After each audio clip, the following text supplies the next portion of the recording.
The panic in Mnangagwa's camp cannot be separated from the long simmering power struggle between him and ambitious deputy VP Kosano Chiwenga. Sanapera mashoko ari kuonekwa kunzi VP Kosano Chiwenga panguva ino is being sidelined.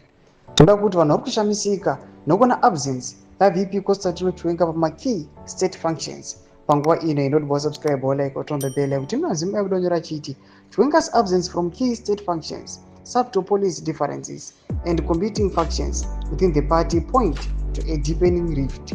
Speculation about impeachment efforts is widely seen as part of a broader campaign to resolve the ZANU-PF succession crisis, with Chiwenga believed to command significant support within the military and war veterans.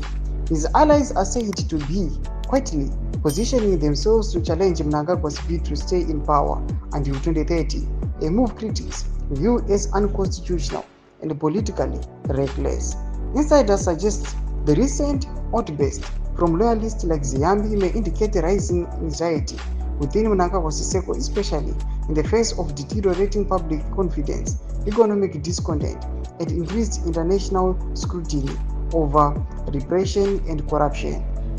Though ZANU-PF's internal structure makes it difficult to unseat a sitting president through parliamentary impeachment, the mere talk of such a move reflects growing fractures within the ruling elite, fractures that could deepen as Zimbabwe lurches towards another leadership showdown. Domashiko anomuda panapa vanhu vachilinka kuti aiwa VP Kosano Chiwenga mukanoti kune mamwe government or state functions panoonekwa kunzi aiwa havaatendi, mukatarisa even maprecap farm visits anoitika VP Kosano Chiwenga mogona kuashaiwa hamutombovaoni.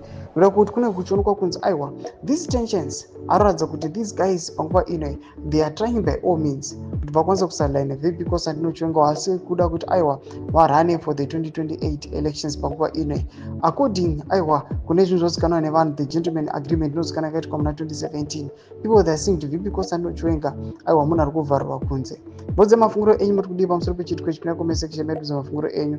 So subscribe or like, turn on the bell icon.